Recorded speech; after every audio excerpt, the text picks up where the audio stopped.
अस्सलामुअलैकुम जी। Concept of modern physics six edition चल रहा है। आर्थर बाइजर का चैप्टर 2 है हमारे पास। Particle properties of the wave exercise का चौथा प्रॉब्लम है हमारे पास। वो कहता है कि जनाब compare the properties of particle with those of wave, यानी पार्टिकल और वेव की प्रॉपर्टीज का आपस में कंपैरिजन करना है।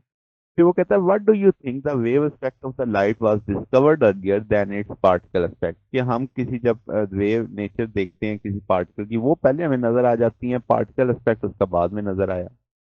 तो लाइट का, तो ये ऐसा क्यों हुआ? तो ये चीज हम आगे चलते हैं जवाब देंगे। अब बुनियादी तौर पे जो पार्टिकल की प्रॉपर्टीज है और वेव की प्रॉपर्टीज है वो फंडामेंटली ही बिल्कुल डिफरेंट है, क्योंकि चीजें ही अलग अलग है। अगर हम पार्टिकल की देखें तो पार्टिकल लोकलाइज्ड होते हैं, यानी वो एक स्पेसिफिक लोकेशन में होते हैं स्पेस एंड टाइम में। मैस उनका इलेक्ट्रॉन प्रोटॉन वो एक मैस, यानी फंडामेंटल प्रॉपर्टी है मैटर की कि मैस होगा उनके पास। इंटरेक्शन वो ग्रेविटी और इलेक्ट्रोमैग्नेटिज्म के तहत एक दूसरे के साथ क्या करते हैं, इंटरेक्ट करते हैं। और उनके पास अपनी अपनी डिस्क्रीट क्वांटिटीज होती हैं, यानी हर एक के पास अपनी एनर्जी होगी एक तरह से। तो ये तो पार्टिकल की प्रॉपर्टीज हैं। अगर हम वेव की बात करें तो वेव जो है वो ऑक्यूपाई करती है, आप कहेंगे कि ट्रैवल करती हैं स्पेस और मीडियम से, और एनर्जी और मोमेंटम ट्रांसफर करती हैं एक, यानी परमानेंट डिस्प्लेसमेंट होता है मीडियम, मीडियम ही एक जगह से दूसरी जगह चला जाता है। करेक्टर होता है इनका वेवलेंथ और फ्रीक्वेंसी से इनको समझा जाता है। फिर अगर सुपर पोजिशन की बात करें तो इसके अंदर बहुत सारी वेव सेम स्पेस पे आ सकती हैं और साइमल्टेनियसली, और उनके इफेक्ट आपस में क्या हो सकते हैं, कंबाइन हो सकते हैं। इंटरफेरेंस की बात करें तो हम कहेंगे इससे इंटरफेरेंस में जिसमें वो कंबाइन होके या एनर्जी जो लोकलाइज्ड हो जाती है कम हो जाएगी या क्या हो जाएगी या ज्यादा हो जाएगी, जिससे हम कंस्ट्रक्टिव या डिस्ट्रक्टिव पैटर्न कहते हैं।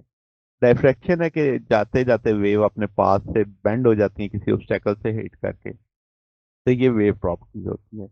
अब मुद्दे की बात पे आते हैं कि क्यों वेव एस्पेक्ट को डिस्कवर अर्लियर किया गया। तो उसका जवाब है कि जो लाइट है वो जो किया गया, क्योंकि जो डायफ्रैक्शन और इंटरफेरेंस का फिनोमेना है वो आसानी से ऑब्जर्व हो जाता है और डिमॉन्स्ट्रेट हो जाता है जब हम वेव लाइक प्रॉपर्टी देखते हैं, वेव लाइक नेचर देखते हैं।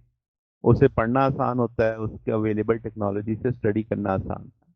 तो ये वेव मॉडल उस दौर की जिस बात कर रहे हैं हम शुरू में, उसने आसानी से समझा भी दिया कि भाई ये स्प्रेड क्यों हो रही है और ये इंटरेक्ट क्यों कर रही है लाइट वेव के साथ, यानी इसकी इंटरेक्शन भी समझा दी है।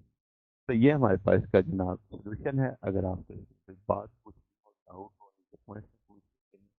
अच्छी लगी हो तो वीडियो को लाइक कीजिएगा, दोस्तों के साथ शेयर कीजिएगा, चैनल को सब्सक्राइब कर दीजिएगा। अब तक के लिए इतना ही, बस इंशाल्लाह नेक्स्ट